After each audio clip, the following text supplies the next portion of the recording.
சிலப்பதிகாரத்தை சிந்தை கொள்ளுகின்ற தமிழன்பர்கள் யாவருக்கும் என்னுடைய அன்பான வணக்கம். அரங்கேற்றுக்காதையினுடைய இறுதி பகுதியை இப்போது நாம் பார்த்து கொண்டிருக்கின்றோம். மிகச்சிறந்த ஒரு காவியம். பாரதியார் சொல்லுகிற போது தமிழச்சாதி அமரத்தன்மை வாய்ந்தது என்று நான் கருதியதற்கு காரணம் சிலப்பதிகார செய்யுளை கருதியும் திருக்குறளின் அமரத்தன்மை கருதியும் என்று சொல்லுவார். இந்த இரண்டு பெரும் செல்வங்கள் சிலப்பதிகாரம், திருக்குறள், இவை இரண்டாலும் தமிழருக்கு கிடைத்த பெரும் புகழும் பெருமையும் உலக அரங்கில் தலை நிமிர்ந்து இவையும் இலக்கியங்கள், இகுதியின் அறநூல், இகுதியின் காவியம் என்று சொல்லக்கூடிய அந்த பெருமை நமக்கு கிடைத்திருக்கிறது. அத்தகைய சிலப்பதிகாரத்தில் அரங்கேற்று காதை என்பது மிக இன்றியமையாத ஒன்று. இதுல கதைப்பகுதி என்று சொன்னால் இனிமேல் நாம் காணப்போவதுதான் கதைப்பகுதி. தொடக்கத்தில் சொன்னார், மாதவி 5 வயது தொடங்கி 7 ஆண்டுகள் பயின்று 12 அகவையில் 12 எழுதணும், போடக்கூடாது. 12 அகவையில் நம்முடைய பயிற்சியை நிறைவு செய்து திருவேந்தன் திருமாவளவன் என்று சொல்லப்படுகின்ற கரிகாலனுடைய அவையில் இந்த அரங்கேற்றம் நிகழ்கிறது. அதை சொல்லுவதுதான் இந்த அரங்கேற்ற காதை. தொடக்கத்தில் இவ்வளவுதான் இருந்தது. அதற்கு பிறகு சொல்லப்பட்ட செய்தி எல்லாம் கலை சார்ந்தது. இசைக்கலையின் நுட்பம் இந்த அளவிற்கு வேறு எம்மொழியிலும் இல்லை. யாப்பும் இசையும் ஒன்றுக்கொன்று நெருங்கிய தொடர்புடையன என்பதனை இந்த அரங்கேற்று காதையினால் நாம் அறிந்து கொள்ளலாம். முதலிலே கருவி இசை தொடங்கி அதற்கு பிறகு படிப்படியாக வாய்மொழியாக சொல்லுகின்ற இசை வரையில் வந்து எல்லா பண்களுடைய விளக்கமெல்லாம் தந்து ஓரேழ் பாலை நிறுத்தல் வேண்டி என்று சொல்லி அடிப்படையாக இந்த 7 பண்களை பற்றிய விளக்கமெல்லாம் தந்து அதற்கு பிறகு இப்போது அரங்கின் அமைதி சொல்லி முடித்திருக்கிறார். இந்த அரங்கு எப்படி இருந்தது? 2000 ஆண்டுகளுக்கு முன்பு நாட்டிய அரங்கு அல்லது நாடக அரங்கு எப்படி இருந்தது என்பதனை வேறு மொழிகளில் நாம் பார்க்க இயலாது. அதுல ஒருமுக எழினி, பொறுமுக எழினி, கறந்து வரல் எழினி என்று 3 வகையான திரைகள் அமைந்திருந்தன என்பதனை ஆசிரியர் இளங்கோவடிகள் எடுத்துரைத்தார். அந்த வகையில் கூறிய 5 கொள்கை போல, பஞ்சதாளத்தினுடைய கோட்பாடு போல 5 வகையான தாளம். அந்த கோட்பாட்டை விளக்குகின்ற வகையில அம்முறை, பேரிய, பின்றை, தேசிக்கூத்து நிகழ்த்தி அதற்கு பிறகு மார்க்க கூத்து நிகழ்த்தி, அல்லது தூய தமிழிலே சொன்னால் அகக்கூத்து நிகழ்த்தி, பின்பு புறக்கூத்து நிகழ்த்தி எல்லாவற்றையும் நிறைவு செய்தாள் மாதவி மடந்தை. இந்த மாதவி மடந்தைங்கிற சொல்லு பின்னால வரப்போது பாருங்க. மாதவி மடந்தை பாடிய காணற்பாணி கனக விசயத்தை முடித்தலை நெறித்ததும் பார். காவிரிப்பூற்றத்தினுடைய கடற்கரையிலே அன்றைக்கு யாழை ஏந்தி மாதவி பாடிய காணல் வரி பாட்டினால் என்ன நிகழ்ந்தது என்றால், வடநாட்டில் இருக்கின்ற கனக விசயர் தலையிலே கல் ஏறியது என்று காணற்பாணி கனக விசயர்தம் முடித்தலை நெறித்தது என்று பாடுவார். அதனால இளங்கோவேந்தன் அருளி கேட்ப கூரவாணியின் சாத்தன் கேட்டன் அந்த பெரிய காப்பியத்தை இளங்கோவடிகள் பாடி முடித்த பிறகு சீத்தலை சாத்தனாரிடம் அவற்றை படித்து காட்டுகிறார். சாத்தனார் ஏற்பு அளித்த நிலையில் சிலப்பதிகாரம் வழி வருகிறது. அது என்ன என்றால், இதுல ஒரு முறை இருக்கிறது. அதை உங்களுக்கு சொல்லுகிறேன். ஆராய்ச்சியில தான் அது புலனாக்கும். இப்ப ஆங்கிலத்துல ஷேக்ஸ்பியர் எழுதினாரு. ஷேக்ஸ்பியருடைய நாடகங்களுக்கு, அதுவும் குறிப்பாக அவல நாடகங்களுக்கு ஒப்பற்ற ஒரு திறனாய்வு ஆக்ஸ்போர்டு பல்கலைக்கழகத்துல ஏசி பிராட்லி என்ற அறிஞர் மிகப்பெரிய சொற்பொழிவு நிகழ்த்தினார். தி ட்ராஜடிஸ் ஆஃப் ஷேக்ஸ்பியர். ஷேக்ஸ்பியருடைய அவல நாடகங்களை பற்றி ஒரு அருமையான திறனாய் அதுல வருகிற செய்திகளை பின்னர் சொல்லுவேன். அந்த திறனாய்வு ஒப்பற்றதாக அமைந்தது. அப்ப எல்லாரும் சொன்னாங்க, ஒரு நாடகத்திற்கு இப்படி ஒரு திறனாய்வை வேறு மொழிகளில் காண முடியுமா? ஆங்கில திறனாய்வு முறை வேற, பழைய தமிழ் திறனாய்வு முறை வேற. அந்த வேறுபாட்டை இப்போது நான் உங்களுக்கு சொல்லுகிறேன். தமிழில் என்ன செய்வார்கள்? ஒரு நூலை இயற்றுவார்கள். சிலப்பதிகாரம், கம்பராமாயணம் என்று சொல்லப்படுகின்ற நூல்களை இயற்றுவார்கள். இயற்றிய பிறகு அது திறனாய்வு எப்படி நடக்கும் என்றால், அன்றைக்கு கற்றுவல்ல பெரும்புலவன் மற்றொருவரிடம் கொண்டு சென்று அல்லது அவையோரிடம் கொண்டு சென்று ஆன்றவிந்த அடங்கிய கொள்கை சான்றோர் முன்னாலே அந்த நூலை வைத்து, இதை நான் படிக்கிறேன், கேளுங்கள், குற்றம் குறை இருந்தால் சொல்லுங்கள் என்று சொல்லுவார்கள். இது ஒரு தமிழ் திறனாய்வு முறை. இது நீண்ட காலம் தமிழில் நடந்தது. அந்த முறையில தொல்காப்பியம் முதல் நூல், கிடைப்பவற்றுள் முதல் நூல். அது தமிழுக்கு முதல் நூல் இல்லை, கிடைப்பவற்றுள் முதல் நூல். அந்த முதல் நூலை அதங்கோட்டாசான் முன்னிலையில் நிரந்தர திருவிப்பாண்டியன் அபயத்தில் தொல்காப்பியனார் அரங்கேற்றினார். திறனாய்வு அங்கு அப்படி நடந்தது. என்னென்ன சொன்னாங்களோ, என்னென்ன திருத்தங்கள் ஏற்பட்டனவோ நமக்கு தெரியாது. ஆனால் நூல் செம்மைப்பட்டு வெளிவந்து விட்டது. அதே போல இளங்கோவடிகள் சிலப்பதிகாரத்தை சீர்த்தலை சாத்தனார் முன்பு படித்தார். அதே போல கம்பராமாயணத்தை திருவரங்கத்தில் அவையோர் முன்னால கம்பர் படித்தார். அதுல நமக்கு ஒரு செய்தி கிடைக்கிறது. இதுல மட்டும் ஒரு செய்தி கிடைக்கிறது. ராமாயணம் படித்தாரு கம்பர், எல்லாத்தையும் கேட்ட அவையோர்கள் சொன்னார்கள், எல்லாம் சரியா? பார்புகழும் வையமெல்லாம் ஏத்துகின்ற ராமனுடைய கதையை பாடுகின்ற இடத்துல ஒரு மானிடனை போய் 100 பாட்டுக்கு ஒரு முறை பாடியிருக்கிய, உன்னை ஆதரித்தான் சடையப்பவர்கள் என்பதற்காக 100 பாட்டுக்கு ஒரு முறை அவருக்கு ஒரு பாட்டு பாடியிருக்கிய, இது ராமகாவியத்தில் இப்படி இடம்பெற வேண்டுமா அப்படின்னு கேட்டார்களாம். கம்பர் சொன்னார், ஆமாம், நான் என்னை ஆதரித்த சடையப்ப வள்ளலை 100 ஒருவர் என்று கருதி 100 பாட்டுக்கு ஒரு முறை வைத்தேன். இனிமேல் 1000 பாட்டுக்கு ஒரு முறை வைக்கிறேன் அப்படின்னாரு. ஏனென்றால் அவன் 1000 ஒருவன் என்று சொல்லி ஒரு அமைதி சொல்லி கொண்டு 1000 பாட்டுக்கு ஒரு முறை வைத்தார். அதுல ரொம்ப சிறப்பு என்னவென்றால், எங்க எதுவும் செய்ய முடியாது, அந்த பாட்டை எடுக்கவே முடியாது. ராமன் கானகத்திலிருந்து திரும்பி வந்து சீதையோடு வந்து பரதன் மேற்கொண்டிருந்த அரசை தான் மேற்கொண்டு அங்கு பட்டம் சூடுகின்றான். அரசிருக்கையிலே வந்து உட்காருகின்ற காலத்து என்ன நிகழ்கிறது என்றால், வசிஷ்டன் அவனுக்கு அவனுடைய முடிமணியை கொண்டு வந்து அவனுடைய தலையில் வைக்கின்றான். மாமுனிவன் வசிஷ்டன் வைக்க அங்கதன் உடைவாள் ஏந்த, இப்படி மிக அருமையாக நடக்கிறது அந்த நிகழ்ச்சி. வசிஷ்டன் யார் என்றால், வசிஷ்டன் கையில எடுத்து கொடுக்கின்ற கை ரொம்ப ராசியான ஆகி வந்த கையா இருக்கணும். அவன் முனிவன், அவன் ராமனுடைய தலையிலே கொண்டு போய் அந்த கிரீடத்தை வைக்கிறான். ஆனால் அந்த முனிவனுடைய கையிலே எடுத்து கொடுத்தவர் யார் என்றால், இதுவரையில நான் சொல்லிட்டு வந்த அந்த சடையப்ப வள்ளனுடைய பாட்டனுக்கும் பாட்டன் அப்ப இருந்தவன். சடையந்தன் முன்னோர் கொடுக்க வாங்கி வசிட்டனே புனைந்தான் மௌலின் தான்.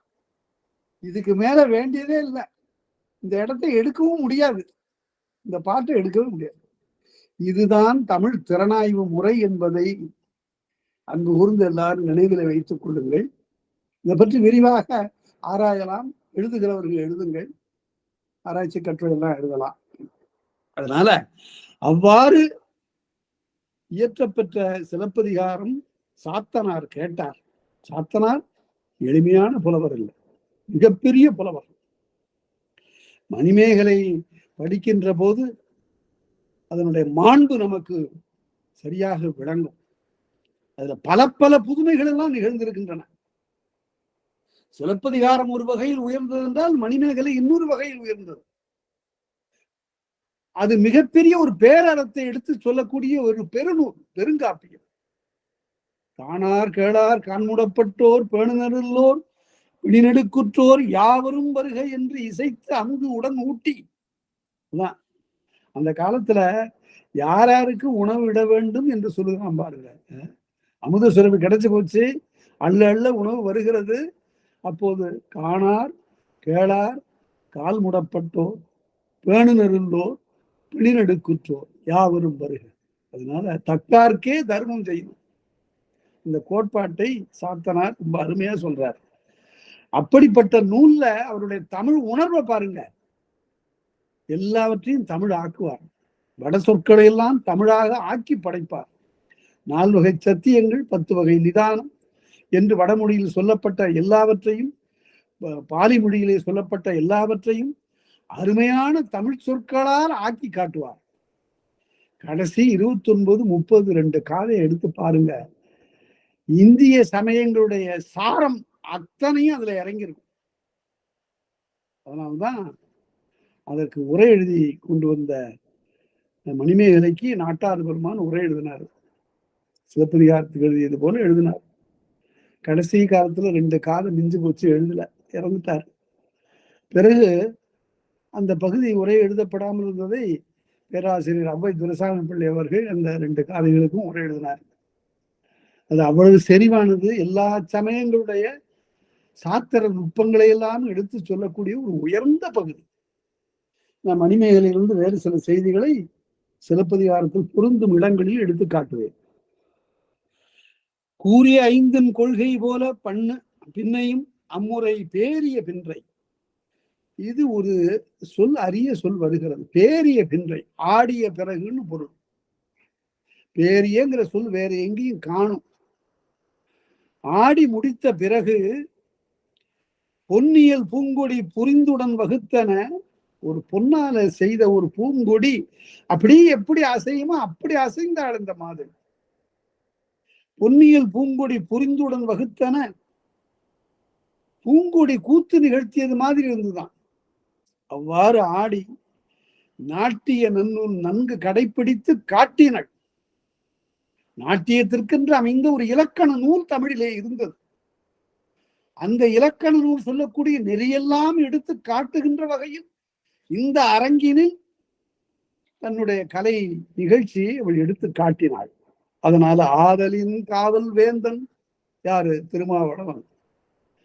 அது வேற அது திருமாவளவன் இல்ல, கரிகாலன் இல்லை என்றெல்லாம் சொன்னார்கள். நல்ல தெளிந்த சான்றுகள் எல்லாம் இருக்கின்றன. திருமாவளவன் தான் செவ்வர் கோக்கி அந்த பட்டினப்பாலை அவன் மீது பாடப்பெற்றது. பட்டினப்பாலை ஒரு பெரிய அரிய கருவூலம். உரையாசிரியர் விளக்காத பகுதியெல்லாம் அதுல இருக்கின்றன. இந்த வகுப்பிலும் இன்னும் வரக்கூடிய வகுப்பிலும் ஓரிரண்டு செய்திகளை நான் பட்டினப்பாலையிலிருந்து சொல்லுவேன். அந்த பட்டினப்பாலையின் பாட்படை தலைவன் திருமாவளவனாகிய கரிகார் பெருவளத்தான்.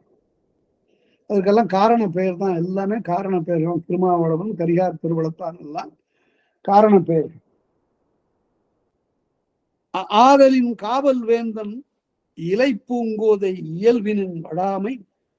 ஒரு பச்சை மாலை, இலை மாலையையும் அதனோடு தலைக்கோலையும், பச்சை மாலைக்கு இடையில் 1008 பொற்கடஞ்சையும் சேர்த்து மாதவிக்கு பரிசாக அளித்தான். தலைக்கோல் எய்தி தலையரங்கு மிகப்பெரிய ஒரு பரிசம் அது. பரிசு தமிழ், பரிசம் அம்பிகுதி, பெயர் அம்பிகுதி ஏற்கும், நிலை நிலையம், வெள்ளம், என்பது பெருகிய நிலையை காட்டுவது. அதுபோல இங்கும் பரிசம் பரிசு. அது என்னாச்சு? பரியம் பெற்றனள். அந்த பரிசம்ங்கிறது பரியம்னு ஆச்சு. அதை தெரியாதவர்கள் என்ன சொல்லிட்டாங்கன்னா, அது பரிசம் என்பதனுடைய தெரிவுன்னு சொல்லிட்டாங்க. இப்பவும் பெண்ணு பார்க்கிறார்கள், பரிசம் போடுறாங்கன்னு சொல்லுவாங்க. அந்த பரிசம்னா என்ன என்பதற்கு விளக்கம் சொல்லுகிற போது எல்லாரும் பரிசம், அதாவது அந்த பெண்ணை தொடுகிற உரிமைக்காக கொடுக்கப்படக்கூடிய விலை மதிப்பற்ற பொருள் எல்லாம் சொன்னாங்க. அப்படியெல்லாம் இல்லை. அது பரிசு, பரிசம், பரியம். அதுக்கு சார்ந்து அந்த சிலப்பதிகாரத்தில் இருக்கிறது. பரியம் பெற்றனள். 1008 பொற்கடஞ்சை ஒரு முறையாக பரியம் பெற்றாள். தலைக்கோல் பெற்றாள், 1008 பொற்கடஞ்சி பெற்றாள். கடஞ்சின்னா என்னன்னு பார்க்கணும். அந்த காலத்துல பொன் நாணயத்திற்கு பேரு கடஞ்சி. அது 12 பணம் கொண்டது ஒரு கடஞ்சுமா. அது என்ன உடனே பணம்னா என்ன அப்படின்னா, பணம்னா உருவம் வரைந்ததுன்னு பொருள். அந்த காலத்துல சின்ன பொற்காசு. அது பகுதிக்கு பகுதி அதனுடைய எடை வேறுபடும். சென்னையில 30 தம்படி எடை, தஞ்சாவூர்ல 20 தம்படி எடை, ராமநாதபுரத்துல 14 தம்படி எடை என்று இவ்வாறு எடையில வேறுபடும். அதுதான் கடஞ்சு பணம். அதுதான் அந்த பணமாகிய 12 பணம் கொண்டது ஒரு கடஞ்சு. பட்டினத்தார் கூட அப்படி பாடுறாரு. சரி, மாலை வாங்குனர் உடனே 100 பத்து அடுக்கி 8 கடை நிறுத்த 1008. 1008 எப்படியும் எப்பொழுதும் இப்ப ஒரு பெரிய பேரெண்ணை சொல்லுகிற போது பெருக்கல் வாய்ப்பாட்டால் தான் சொல்லுவார். அது ஒரு மரபு, தமிழ் இலக்கிய மரபு. நல்ல ஒரு எடுத்துக்காட்டு உங்களுக்கு சொல்லுகிறேன், கேளுங்க. நளன் தேரை ஓட்ட ருதுபன்னன் போகிறான் தமயந்தியை தமயந்தியினுடைய சுயம்பரத்துக்கு, 2ஆம் சுயம்பரத்திற்கு. அப்படி போகிற போது நேராடை விழுந்தது என்றான். இந்த ருதுபன்னன் சொன்னானா, என்ன ரொம்ப வேகமா ஓட்டுற, என்னுடைய மேல போட்டிருந்த உத்திரியன் கீழே விழுந்துருச்சுப்பா, அதை எடுக்கணும்ப்பான். அட 4-6 காதம் நடந்ததே நான் 24 காதம் போனதுக்கு அப்புறம் இப்ப போய் கேட்கற அப்படின்னு. அதனால அவ்வளவு விரைவாக தேர் ஓட்டுறவன் உலகத்திலே கிடையாது. அது ஒரு தேர்வு. இப்படி ஒருத்தன் வந்தான்னா அதுல நலன் இருக்கிறான், அவன் தான் தேர் ஓட்டி வந்திருக்கணும்னு அவ கண்டுபிடிக்கிறதுக்காக இந்த தேர்வு வச்சிருக்கிறான். அது நைஷதத்தில் சொல்லப்படுகிறது, வடமொழியில. ஆனா நைஷதத்தில் அந்த செய்தி சொல்லப்படுகிறது. அத ஒரு சாஸ்திரியார், கிருஷ்ணமூர்த்தி சாஸ்திரியார்ங்கிறவர் எனக்கு அந்த நைஷதத்தை பாடம் சொன்னார் கும்பகோணத்துல ஓரியன்டல் ஸ்கூல்ல. ரொம்ப அருமையா சொன்னார், ஈடுபட்டு. அவருடைய உள்ளம் தமிழிலும் தோய்ந்திருந்ததுனால அந்த பகுதி அவரிடம் கேட்பதற்கு இனிதாக இருந்தது. அவர் இந்த பகுதியை எனக்கு எடுத்து சொல்லுகிற போது தமிழ் நலவென்பாவில் இல்லாத செய்திகள் அந்த நைஷதத்துல இருந்தன. அவற்றை அறிய நேர்ந்தது.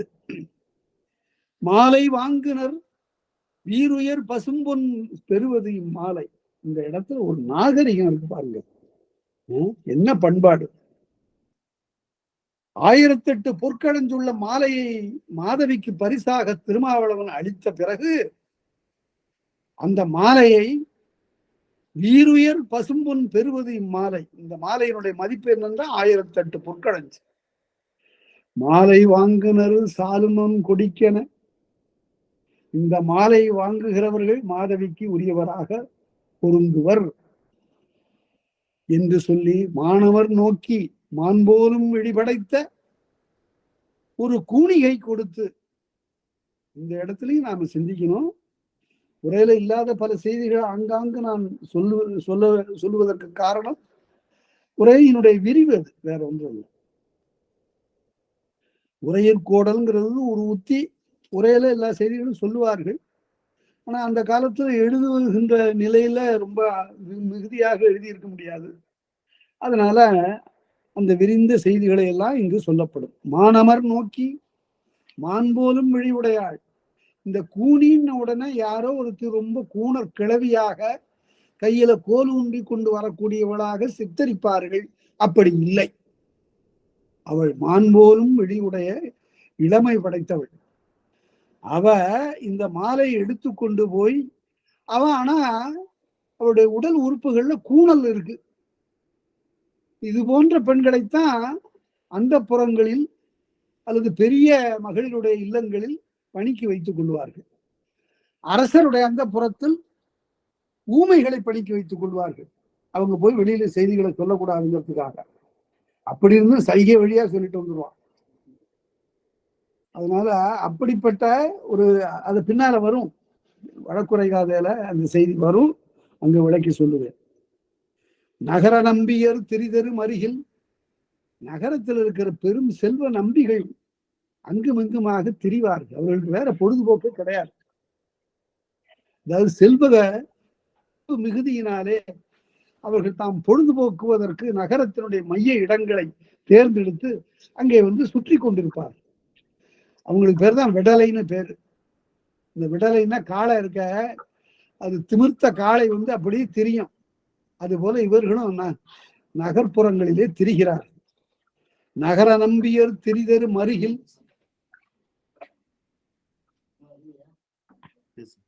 மருகு என்றால் தெரு என்று பொருள். பின்னால இந்த சொல்ல இளங்கோவடிகள் எப்படி கையாள போகிறார்னு பாருங்க.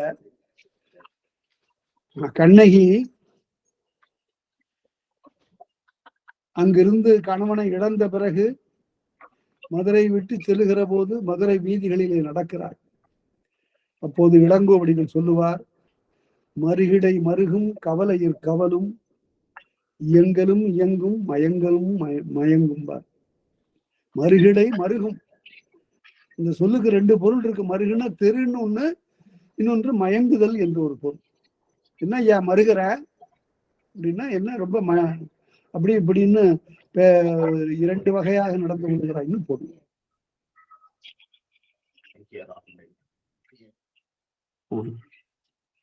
அவ்வாறு மருகிடை மருகும் கவலையிற் கவலும், கவலைன்னா கவர்த்த வழிகள், கவர்த்த வழிகள்ல எங்கு போறதுன்னு தெரியல கண்ணகி. அதாவது தெருக்கள்ல நடக்கின்ற போது இனி எந்த வழியாக போவதுன்னு தெரியல. கவர்த்த வழிகள்ல போகிற போது எந்த வழியை தேர்ந்தெடுப்பதுன்னு தெரியல. அதை சொல்லுகிற போது மருகிடை மருகும் கவலையில் கவலும் இயங்கலும் இயங்கும் மயங்கலும் மயங்கும். அப்படி அதான் மருகுங்கிறது அங்க அவ்வாறு கையாளுவார். மருகு என்பது தெரு. நகர நம்பியர் திரிதரு மருகில் அருமையான ஒரு நாகரிக வெளிப்பாடுங்க. பகர்வனதோர் பகர்வனர் போல்வதோர், பகர்வனர் போல்வதோர். அந்த மாலை அப்படி கையில வச்சுக்கிட்டு அந்த கூனி எதுவும் அவ பேசலையா, அப்படியே அந்த மாலை அப்படியே அசைத்து காட்டுகிறார். பகர்தல் என்றாலே விலை கூறுதல்னு பொருள். குட்டி கிழங்கோ கிழங்கென்று பகர்தல், பகர்தல்னு விலை கூறுதல்னு பொருள். அது இப்ப பொது சொல் ஆயிட்டது. விடை பகர்ந்தான், அது இவ்வாறு நிலை மாறி வரும். விலைக்கு விற்பது போன்றதொரு பார்வேலை. அதாவது இது 1008 கடந்து இதை யார் வாங்கிக்கிறீங்க, இதை வாங்கிக்கிறவங்க மாதவிக்கு உரியவர்கள் அப்படின்னு எல்லாம் பேசல. மாலை அப்படி காட்டி அதை விலை கூறுகின்றதோரு நோக்கத்தோடு சொல்லாமல் பான்மையின் நிறுத்த அத்தகைய தன்மையிலே அந்த மாலையை கொண்டு வந்து நகர நம்பியர் திரிதரு மருகிலே நின்று கூணி காட்ட கோவலன் வாங்கி, எல்லாரும் வாங்க முடியுமா 1008 கடந்து கொடுத்து? அவன் வாங்கியதற்கு என்ன காரணம் என்றால், அவன் மாதவியை அடைய வேண்டும் என்ற கருத்து அவனுக்கு இல்லை. அதான் கோவலனை அறிந்து கொள்ள வேண்டும். இதை நான் தாயா வாங்க முடியும், 1008 கடைஞ்சு சொல்றியா, வேற எவனும் வாங்கலையா? எனக்குத்தான் இந்த செல்வ செழிப்பு உண்டு, என்னிடம்தான் இந்த பொருள் பெருக்கம் உண்டு என்று கோவலன் அதை வாங்குறான். It is a question of prestige. அதனால அவனுடைய செல்வ தகைமையை காட்டுவதற்காக சில பேர் நன்கொடை கொடுக்கும்போது கொடுப்பாங்க. அவர் 1000 கொடுத்தாரா, நான் 10,000 கொடுக்குறேன். அவர் 10,000 கொடுத்தாரா, நான் 1,00,000 கொடுக்குறேன்பா. அது போல 1008 கடைஞ்சு நான் வாங்குறேன்ப்பா என்று சொல்லி வாங்கி, கோவலன் வாங்கி கூனி தன்னோடு. ஒரு நுட்பமான ஒரு செய்தி நான் இங்கு சொல்ல வேண்டி இருக்கிறது. கூனியோடுன்னு எழுதுவது சங்க நடை, கூனி தன்னோடு என்று எழுதுவது சங்கத்திற்கு சங்க காலத்திற்கு பின்னால் வந்த நடை. அது என்ன? அது அந்த தன் என்பது சாரியை. கூனியோடு ஒடு உருவு, உருவுக்கும் பெயருக்கும் இடையில சாரியை நிற்குது. ஏன்னா அவருக்கு அசை ஒன்று வேண்டி இருக்கிறது. யாப்பு அறிந்தவர்கள், யாப்பை கற்றுக்கொள்ளக்கூடியவர்கள் இந்த இடத்தை பார்க்கணும். கூனி தன்னோடு என்ன சித்தார்த்து, இந்த இடம் விளங்குதா? கூனி தன்னோடு மணமனை புக்கு, என்னென்னலாம் நுட்பம்லாம் இதுல இருக்கு பாருங்க. மாதவி கண்ணகிக்கும் கோவலனுக்கும் ஏற்பட்ட உறவு என்பது கொச்சைப்படுத்தி பேசுவதற்குரிய உறவு அல்ல என்பதனை பல பல சொற்களால் ஆங்காங்கு இளங்கோவடிகள் காட்டுவார். அவள் கண்ணகி அன்றியும் வந்து சேர்ந்த அந்த மாதவி விலைமகள் இல்லை என்பதற்கு பல பல குறிப்புகள் காட்டுவார். அதுல இது ஒன்று. மணமனை புக்கு, திருமணம் செய்து கொள்ளக்கூடிய அந்த இல்லத்திற்கு சென்றுன்னா என்ன பொருள்? மாதவியே அவன் மணந்து கொண்டான் என்று பொருள். மணமனை புக்கு, மணத்தல் என்றால் என்ன பொருள்? பகுத்தறிவு நோக்கில் சிலர் விளக்கம் சொன்னார்கள். மணத்தல்ங்கிற சொல்லு என்னங்க, அது திருமணம்னு சொல்றாங்க, அது பொருத்தமே இல்லை. மனம்னா வாசனை, திருமணம்னா அழகிய வாசனை, அதுக்கும் திருமண நிகழ்ச்சிக்கும் என்ன பொருள் இருக்கு? அதனால வாழ்க்கை ஒப்பந்தம்னு சொல்லணும் அப்படின்னு சொன்னாங்க. பலர் அவ்வாறு கருத்து தெரிவித்தார்கள். அந்த இடம் சிந்திப்பதற்குரியது. வாழ்க்கை ஒப்பந்தம்னா ஏதோ நிலம் வாங்குறது மாதிரி, வீடு வாங்குறது மாதிரி அது சொல்லக்கூடாது. அப்படி இல்லை. இது ஒரு மங்கள நிலை. இது வாழ்க்கை நிலை. வாழ்க்கை முழுவதும்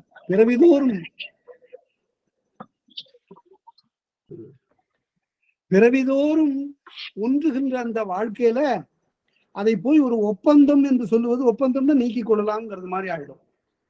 அப்படி சொல்லக்கூடாது. பிறகு என்ன பொருள்? மணத்தல் என்றால் அந்த சொல்லுக்கு அகராதியில போய் எடுத்து பார்த்தீங்கன்னா கலத்தல் போட்டிருப்பான். மணத்தல் என்றால் கலத்தல், இரண்டு உயிரின் கலப்பது.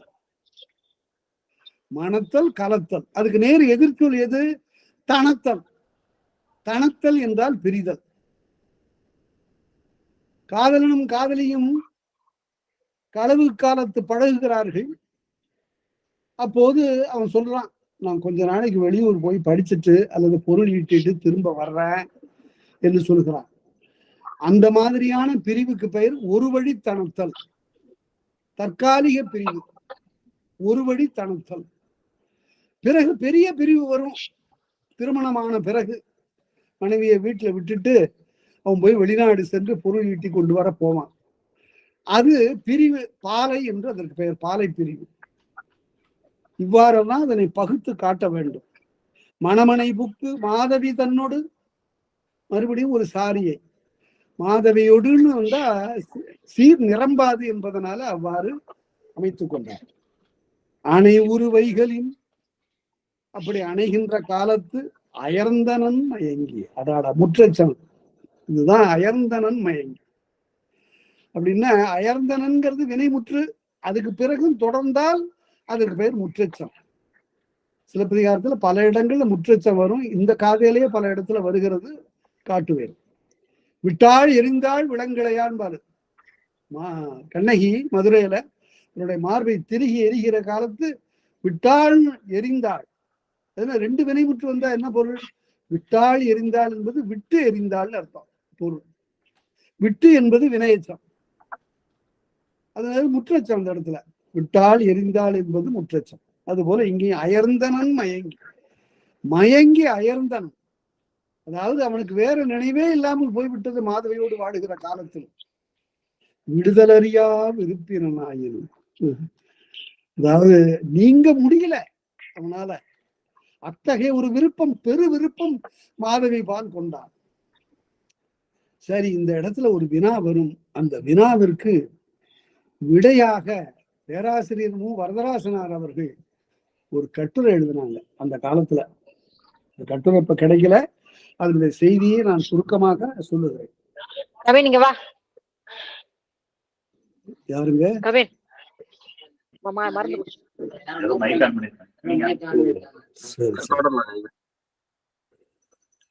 சரி. விடுதலறியா விருப்பினாயிரம் பேராசிரியர் மூவா எழுதும்போது சொல்லுவார். சரி, மாதவியை இவன் சேர்ந்தானே, கண்ணகியிடம் ஏதாவது குறை உண்டா? கண்ணகியை பிரிந்ததற்கு என்ன காரணமாக இருக்க முடியும் என்று சொல்லுகிற போது அடுத்த ரெண்டு அடிகளை காட்டுவார். வடுநீங்கு சிறப்பின் குற்றமே இல்லாத தன்னுடைய இல்லத்தரசியை நீங்கி, அதனால கண்ணகியிடம் எந்த விதமான குறையும் இல்லை. பிறகு ஏன் போனான்? முதல் காரணம் அந்த செல்வ செழிப்பின் காரணமாக ஏற்பட்ட ஒரு மதர்ப்பு, ஒரு செருக்கு. இந்த மாலையை நான் வாங்குவேன், அந்த தகுதி எனக்குத்தான் இந்த நகரில் உண்டு என்ற அந்த செருக்கின் காரணமாக மாலை வாங்கினான். சென்ற பிறகு மாதவியோடு உடன்முறைந்த நீங்காமல் இருந்ததற்கு காரணம் அவளிடம் இருந்த கலை நுட்பமும் தேர்ச்சியும், அந்த கலைகளில் இயல்பாகவே கோவலனுக்கு இருந்த ஈடுபாடும். இதுதான் காரணம். இப்படி பார்க்கணும். இப்படி பார்க்கலன்னா சிலப்பதிகாரம் சரியான பொருளை தராது. அதனால்தான் கோவலனை பற்றி பின்னால் சொல்லுகின்ற போது இளங்கோவடிகள் சொல்லுவார், குன்றா கொள்கை கோவலன். அவன்கிட்ட ஒன்றும் பெரிய குறை இல்லை, இது ஒரு சறுக்கல் வாழ்க்கையில. இது நேர்ந்ததற்கு காரணம் அவன் கலையின் மீது கொண்ட ஈடுபாடு. மதுரைக்கு போயிட்டே இருப்பான், வழியில அவனுக்கோ வாழ்க்கை ரொம்ப துன்பமா இருக்கு, கையில பொருள் இல்லை, வாழ்க்கையே எங்க இருக்குன்னு தெரியல. கண்ணகி வேற கூட்டிக் கொண்டு படாத பாடுபட்டு போய் கொண்டிருக்கிற போது வழியில பாணர்களை யாழி சேர்த்து பாடி கொண்டிருப்பார்கள், அங்க ஓடி போயிடுவான். அதனால அவ்வளவு ஒரு கலை ஈடுபாடு உள்ளவர்.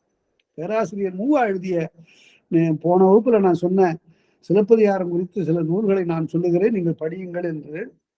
அதுல ஒரு 10 நூல்களை நான் சொல்றேன், கிடைக்குமானால் அதை படிச்சு பாருங்க. முதல் நூல் சிலப்பதிகார ரசனை என்பது மார்கபத்து சர்மா என்பவர் எழுதியது. அருமையான ஒரு திறனாய்வு நூல்.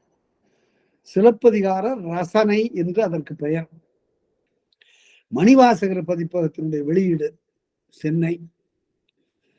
2வது நூல் தமிழ் காப்பியங்கள் என்று கீவா ஜெகநாதன் எழுதிய அருமையான ஒரு நூல். காப்பிய இலக்கணம் சிலப்பதிகாரத்துல எப்படி இருக்குங்கிறத அவர் அருமையாக காட்டுகிறார். அடுத்தது பேராசிரியர் மூவா எழுதிய 3 நூல்கள். இளங்கோவடிகள் என்று ஒரு நூல் எழுதியிருக்கிறார். அது அண்ணாமலை பல்கலைக்கழகத்துல சொர்ணமாள் சொற்பொழிவுகள்ல நிகழ்த்திய 3 சொற்பொழிவுகள். அதுல 3 பகுதியா பிரிச்சுக்கிட்டார் அவர். ஒன்று இளங்கோவடிகள் கலைஞர், அடுத்தது இளங்கோவடிகள் அறிஞர், அடுத்தது இளங்கோவடிகள் சான்றோர் இன்னும் முடிச்சார். அதனால கலையில ஈடுபாடு உள்ளவர் எப்படியும் இருக்கணும், சான்றோனாகவும் இருக்கணும். கோவலன் அப்படி இருந்திருந்தானே ஆனால் இந்த பிரிவு கண்ணகிக்கு ஏற்பட்டிருக்காது. இந்த 3 பிரிவுகளை ரொம்ப அருமையாக அவர் பேசுகிறார். நல்ல நூல்களை எல்லாம் அப்படி படிப்பதனால நமக்கு புதிய சிந்தனைகள் ஊறும். முதல் நூல் இளங்கோவடிகள், அடுத்த நூல் கண்ணகி என்று ஒரு நூல். எல்லாமே பாரி நிலைய வெளியீடுகள் தான்.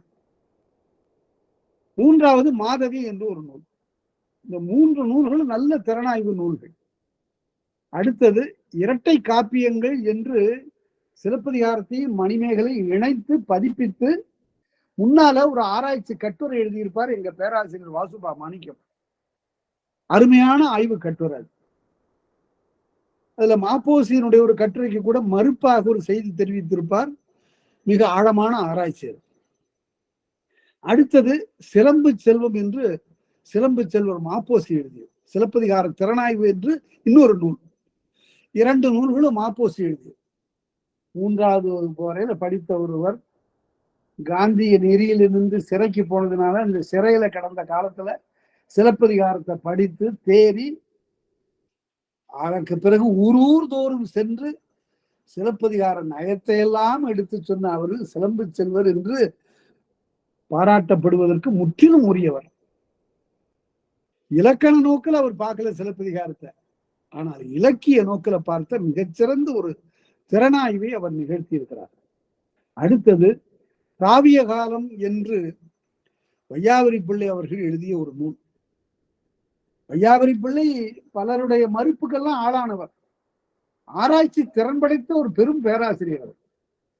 சென்னை பல்கலைக்கழகத்துல முதல் தமிழ் விரிவுரையாளராகவும் அகராதியை தொகுக்கக்கூடிய ஆசிரியராகவும் இருந்தவர். அவருடைய கடைசி காலத்துல அவருடைய வீட்டுல ஏராளமான நூல்கள் வைத்திருந்தார். இங்கே உட்கார்ந்து இந்த தூசு தும்புகளுக்கு நடுவுல தான் உட்கார்ந்து இருப்பாரு. அதை எடுத்து ஒவ்வொரு புத்தகமா தட்டி படிப்பார். கடைசியில அவருக்கு நோய் வந்துட்டு, மூச்சு அடைக்குது, நுரையீரல்கள் எல்லாம் பழுதா போச்சு. மருத்துவர் அங்கிருந்து வந்து இந்த அறையில இனிமேல் நீங்க உட்கார்ந்துருந்தீங்கன்னா உயிர் போயிடும்.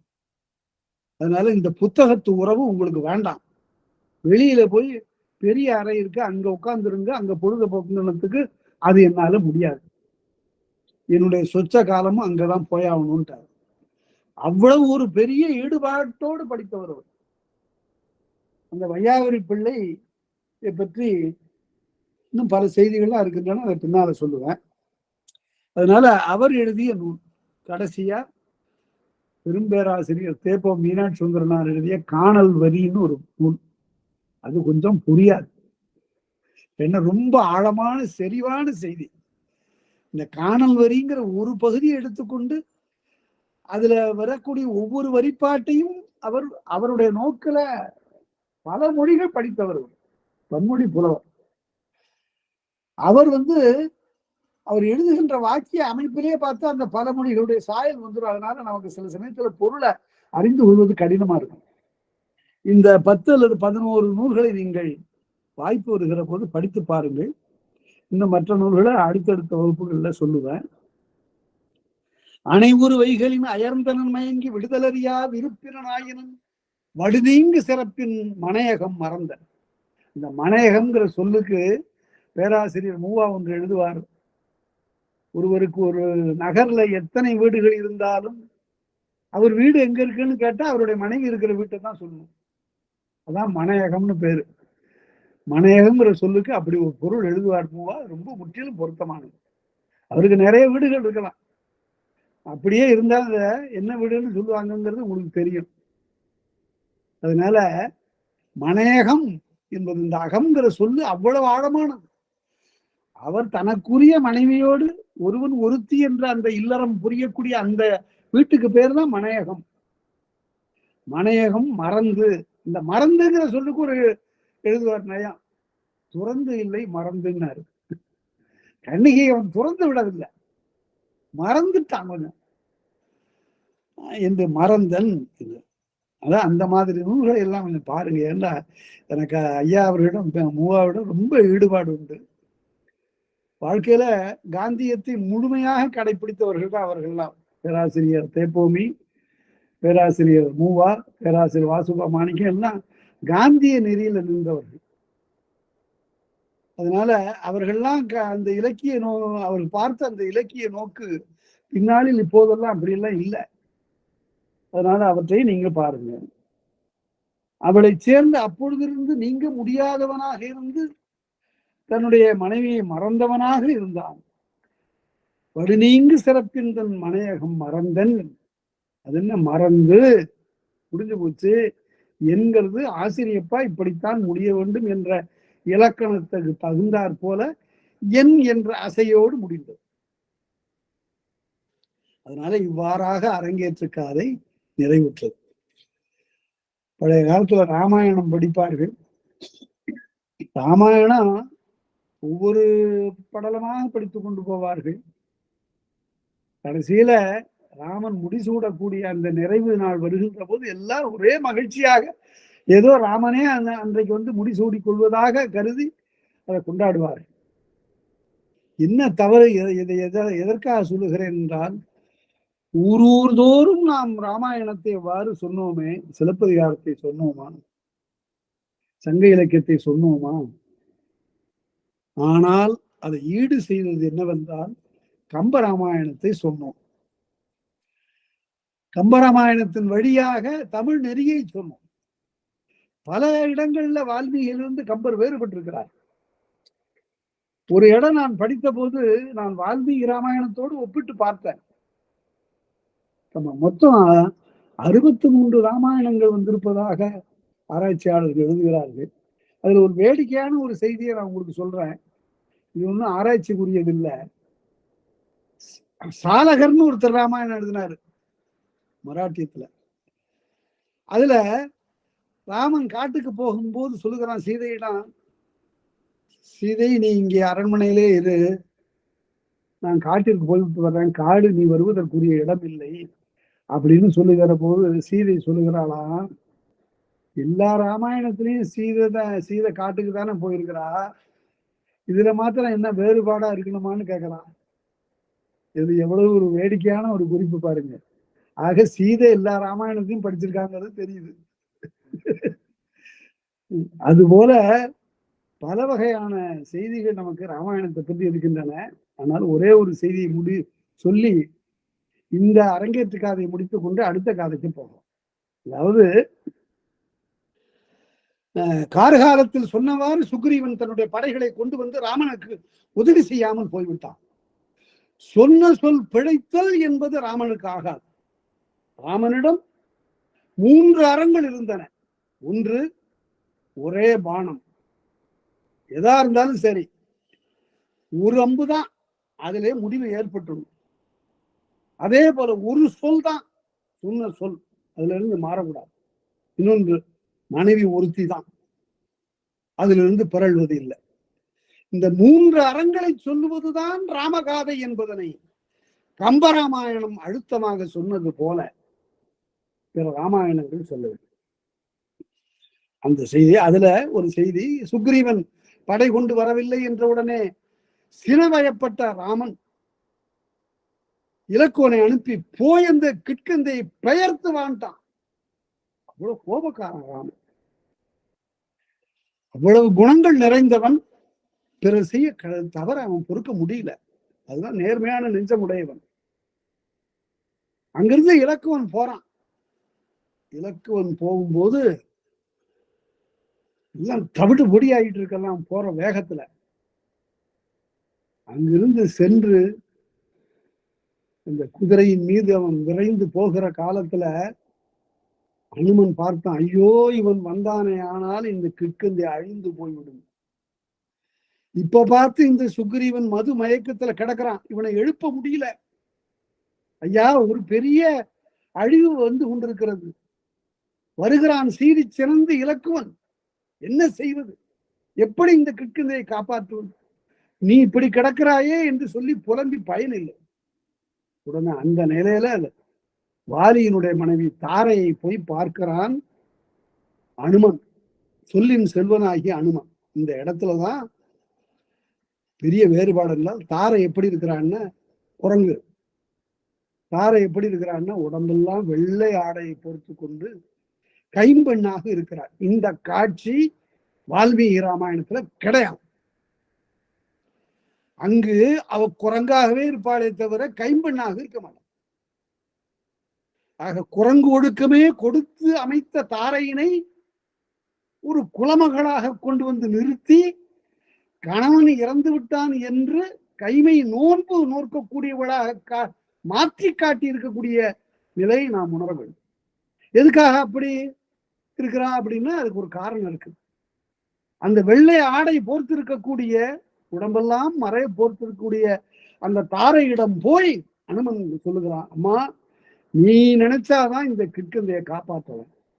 வருகிறான் இலக்குவன் மிகச் சிறந்து, ஆகவே அவனை தடுத்து நிறுத்த நீ வந்து அந்த வாயிலே வந்து நின்றால் போகும். அவள் ரொம்ப சிறந்து பேசுகிறாய், உங்களுக்கு நன்றாக வேண்டும். என்னுடைய கணவரை அழித்தீர்கள் அல்லவா, நான் எல்லாம் இருக்கட்டும்மா, உங்களுடைய கணவராண்ட இந்த நாட்டை காப்பாற்றியாக வேண்டும், வாருங்கள் சொல்லி அடைத்துக் கொண்டு போய் வாயில நிறுத்துகிறான். அப்ப இலக்குவன் வருகின்ற நேரத்துல, ஐயா, அண்ணனை விட்டுட்டு நீங்க மட்டும் வந்திருக்கிறீங்களே அப்படின்னு நாளாம். பிரிய மாட்டீங்களே, எப்பவும் அண்ணனும் தம்பியும், அண்ணனை விட்டுட்டு நீங்க மட்டும் வந்திருக்கீங்களேன்னு ஒன்ன யார் பேசுனது அப்படின்னு பார்த்தான். ஆர்குலோ உரை செய்தார் என்று அருள் வர சிற்றம் மகா பார்குலா முழுவன் திங்கள் பகல் வந்த படிவம் போல். நிலா பகல்ல வந்தா எப்படி இருக்கும், அது போல வெள்ளை விளையேன்னு வெளுத்து போய் நிக்கிறா வெள்ளை ஆடையில. அவளை நிறுத்துறதுனால என்ன ஆகும் அப்படின்னா, பார்குலாம் அலங்கன் மார்பன் அவளை பார்த்த உடனே ஓன்னு அழ ஆரம்பிச்சுட்டான். ஏன்? பார்குலாம் அலங்கன் மார்பன் தாயரை நினைந்து நினைந்தான். எங்க அப்பா தசரதன் இறந்த பிறகு எங்க அம்மா எல்லாம் இப்படித்தானே ஆயிருப்பாங்க, வெள்ளை ஆடை உடுத்திருப்பாங்க, நான் பார்க்கறதுக்கு இல்லாம போச்சு. ஆறுதல் சொல்வதற்கு முடியாத நிலை ஏற்ப அவனுடைய கோபம் அப்படியே கரைஞ்சு போய் கண்ணீரா வடியுது. அனுமனுடைய அறிவாற்றல் எப்படின்னு பாருங்க. இந்த காட்சி வால்மீகில இல்லையே. யார் சொன்னார்கள்? அதனால தமிழ் காப்பிய நெறியில கொண்டு வந்து சேர்த்துட்டான் கம்பன். அதனால அது ஒரு அயல் காப்பியமாக நம்மால் அதனை விளக்க முடியல. பலவேறு நுட்பங்கள் இருக்கின்றன. அதனாலதான் கம்பராமாயணத்துல எல்லாம் பாத்தீங்கன்னா முன்னால இருக்கிற தமிழ் நூல்களுடைய கருத்தெல்லாம் அதுல இருக்கு. என்ன சிந்தாமணி தொடர் வருகிறதேன்னு கேட்டான் ஒரு ஆள் அரங்கேற்றும் போது. சிந்தாமணி கடலில் நான் கொஞ்சம் உண்டு கொண்டேன். அதனால எல்லா பழைய நூல்களை எல்லாம் பார்த்து அதுல தோய்ந்து அவற்றையெல்லாம் கொண்டு வந்து இங்கே சேர்க்கிறான் ஒரு பெருங்காப்பியத்துல. அதனால அந்த செய்தியோடு நாம் நிறைவு செய்து கொண்டு அடுத்தபடியாக நாம் இப்போது பார்க்க போவது 4வதாகிய அந்திமாலை சிறப்பு செய்கார். அந்திமாலை என்பதே ஒரு அழகான கவிதை சொல்லது. அந்திமாலை தொகை சொல். ஒரு சொல் இருந்தா சொல்லு, 2 சொல் சேர்ந்து வந்த தொகை. அது என்ன தொகைங்கிறதெல்லாம் நிறைய அதற்கு பிரிவுகள்லாம் இருக்கின்றன, அதை பார்க்கலாம். மாலை பொழுது வருகிறது. விரிகதிர் பரப்பி இந்த பகுதியில அன்பு கூர்ந்து நன்றாக கவனிக்க வேண்டும். உரையாசிரியர்கள் சொல்லாமல் விட்டது ஒரு செய்தி, சொல்ல முடியல அவங்களால. அதனால அதனை தவிர்த்து இருக்கிறார்கள். நான் அதை தவிர்க்காமல் சொல்லுவதற்குரிய ஒரு வழியை வகுத்து கொண்டு இந்த இடத்துல நான் சொல்ல போறேன். விரிகதிர் பரப்பி உலகம் முழுதாண்ட, அதாவது எப்பொழுதுமே ஒரு காவியம், ஒரு நெடும்பாடல் என்று சொன்னால் ஒரு மங்கள சொல் வேண்டும் என்று சொல்லுவார்கள். அதுல உலகம் உவப்ப வலநேர்வு தெரிகிறது பலர் புகழ் ஞாயிறு கடற்கண்டாங்கு அப்படின்னு நக்கீரர் திருமுருகாற்றுப்படையை தொடங்குறார். கதிரவனுடைய உதயை பாடுவது ஒரு மங்கள நிகழ்ச்சி. அதுலயும் உலகம் என்பது மங்கள சொல் எழுதுவார் நச்சினார்க்கினியர். இந்த உலகத்தை விடவா ஒரு மங்களமான இடம் இருக்க முடியும்? வாழ்வதற்கு தேவர்களே இங்க வந்து போவாங்களா அடிக்கடி? மூவரும் இங்கே வந்து போவார்கள். மாணிக்கவாசகர் அற்புதமாக பாடுவார்கள். தேவரென்றே இருமாந்து என்ன பாவம் தெரிந்தவரன். தேவர்களுக்கு ரொம்ப இருமாப்பு அதிகம் இருந்தாலும் அவர்களுக்கு அவ்வப்போது இந்த நில உலகத்துல வந்து செல்ல வேண்டும் என்பது அவா. அதனால விரிகதிர் பரப்பி உலகம் முழுதாண்ட அந்த மங்கள சொல்லலாம் அதுல வந்துருச்சு. உலகத்தையே ஆண்டு கொண்டிருக்கக்கூடிய ஒரு தனி திகிரி, ஒற்றை சக்கரம் உடையவன், உறவோர்கானேன். சூரியனுக்கு ஒரு சக்கரம். அது அருமையான ஒரு தனிப்பாடல் உங்களுக்கு சொல்றேன், அதை நீங்க கேட்டுக்கொள்ளுங்கள். ரொம்ப சுவையான ஒரு பாட்டு. பொழுதுன்னா விடியல, யாரு கணவனை பிரிந்திருக்கக்கூடிய ஒரு மனைவி எப்ப வருவான்னு தெரியலையே, இந்த எவ்வளவு நேரமா முடிச்சுட்டு இருக்கேன், ஒரு 50-60 மணி நேரமா போகுதுங்கிற இரவு, இன்னும் பொழுது விடிஞ்ச பாடு இல்ல, ஏன் விடியல அப்படிங்கிற ஒரு வினாவுக்கு ஒரு வெண்பா சொல்லுகிறாள் அவ. அரவம் கறந்ததோ, பாம்பு முடிஞ்சிடுச்சோ, கிரகணம், அரவம் கறந்ததோ, அல்லது அவன் ஒற்றை சக்கரத்து தேர்ல எல்லாம் வர்றான், பேலன்ஸ் இருக்காது இல்ல ஒரு சக்கரம். அதனால அந்த அச்சு மரம் இற்று புறவி கயிறுருவி போச்சோ, இந்த அச்சு மரம் ஒடிஞ்சு போய் இந்த குதிரை கயிற்ற உருவிட்டு எங்கேயாவது போயிட்டுதோ. என்ன பாட்டுங்க! அரவம் கறந்ததோ, அச்சு மரம் இற்று புறவி கயிறுருவி போச்சோ, இந்த பேச்சு மொழியிலே வந்துட்டு போச்சோ போயிற்றோன்னு சொன்னா வெண்பாவே இல்லை. அது உறவி கயிறுருவி போச்சோ, இரவிதான் அந்த சூரியன் தான் செத்தானோ, அவனே செத்து விட்டானோ இல்லையோ, ஆளே இல்லையா, இனிமேல் எனக்கு எத்தால் விடியும் இரா, இனி எனக்கு இரவு பொழுது எப்படி விடிய போகுது தெரியலையே அப்படின்னு ஒருத்தி பாடுறான். அதனால இரவு நீண்டு கொண்டே போகிறது. எது போலன்னு நம்ம சொல்லலாம், ஒரு ஓமை சொல்லுங்க பார்ப்போம். இரவு நீண்டு கொண்டே போகிறது. நான் ஒரு இடத்துல ஒரு தொடர் எழுதுனா எங்க ஆசிரியர் ரொம்ப அதை பாராட்டினார். அந்த தொடரை நான் சொல்றேன். இரவு நின்று கொண்டே இருந்தது, திரௌபதிக்கு கண்ணன் விடுத்த துகில் போலன்னு. அது அவன் அப்படித்தான் இந்த புடவை புடவை புடவையா வந்துகிட்டே இருக்கு. எத்தனை கடையில இருந்து எடுத்து விட்டானோ தெரியல. பாஞ்சாலியை அப்படி காப்பாற்றுவதற்கு கண்ணன் துயில் கொடுத்தான். அதனால இவ்வாறு அவ்வளவு இரவு நீண்டு கொண்டே போவதனை ஒருதனி திகிரி உறவோர் காணேன், அந்த சூரியனை காணோம் அப்படின்னு யார் ஏங்குறாங்க? நிலமகள். இந்த நிலமாகிய பெண் என்னுடைய காதல் கணவனாகிய அந்த சூரியனை காணோம். ஒருதனி திகிரி உறவோர் கான். திகிரின்னா சக்கரம். இந்த சக்கரங்கிறது எங்கெல்லாம் வருதுன்னா, குயவன் பாண்டம் அணைகிற போது அதற்கும் திகிரின்னு தான் பேரு. ஒருதனி திகிரி உறவோர் காணேன், அங்கன் வானத்து அணிநிலா விரிக்கும் திங்களன் செல்வன் யாண்டுளன் கொல்லன. சரி, சூரியனைத்தான் காணும். இந்த நிலா பையன் இருக்கான, அவன் எங்க போயிட்டான் அப்படின்னு சொல்லும்போது இந்த இடத்துக்கு உரை வரல. ஏன் வரலன்னா, சூரியனை காணும், சரி சந்திரனையாவது பார்ப்போம் அப்படிங்கிற கருத்து வந்துடக்கூடாது. என் கணவன், என் காதற் கணவன் சூரியனை காணோம், திங்களம் செல்வன் இங்க, அவன் எங்க போயிட்டான் அப்படின்னு ஒரு பெண் ஏங்குவதாக சொல்லக்கூடாது. அதனால அந்த இடத்த அரும்பத உரையாசிரியர், அடியாருக்கு நல்லார், நாட்டார் எல்லாரும் தவிர்த்தாங்க. ஆனால் நான் தவிர்க்க விரும்பல. ஏனென்றால் அவங்க தோல் மேல நான் உட்கார்ந்துருக்கிறேன். அதனால அதுக்கு மேல சிந்திக்கக்கூடிய நிலை இருக்கிறது. அங்கன் வானத்து அழகிய கண்ணகன்ற அந்த வானத்தில் அணிநிலா விரிக்கும் அழகிய நிலவு கதிர்களை விரிக்கின்ற திங்களம் செல்வன், என் பிள்ளையாகிய அந்த திங்கள், என் மகனாகிய அந்த திங்கள், அவன் எங்க போயிட்டான்? அதனால கதிரவனை கணவனாக கொண்டாள், திங்களை மகனாக கொண்டாள் என்று எண்ணினால்தான் இந்த இடம் பிழையில்லாத ஒரு சிந்தனைக்கு விருந்தாக முடியும். திங்களம் செல்வன் யாண்டுடன் கொல்லன. அதனால சிலப்பதிகாரத்துல நிறைய ஆராய்ச்சிக்குரிய களம் இருக்கு. அதனால ஒற்றை சக்கரத்தை உடைய சூரியன் அவன் போயிட்டான். அடுத்தபடி ரொம்ப இளம்பிள்ளைவன் பிறை நிலா மகன் திங்களம் செல்வன் யாண்டுடன் கொல்லன.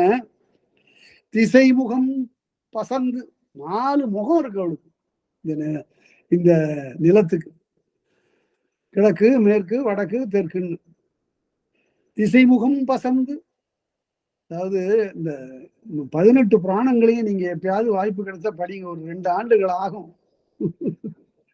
இந்த 18 புராணத்துக்கும் உப புராணங்கள் வேற இருக்கு. கொஞ்சம் படிப்போன்னு தான் நான் முதல்ல இறங்கினேன். ஆனா அதனுடைய சுவையும் கற்பனையும் என்ன விடல. அதை படிச்சு பார்த்தா, ஒரு இடத்துல படிச்சேன், இந்த பிரம்மாவுக்கு எத்தனை தலை அப்படின்னா 5 தலைன்னு எழுதியிருந்தான்.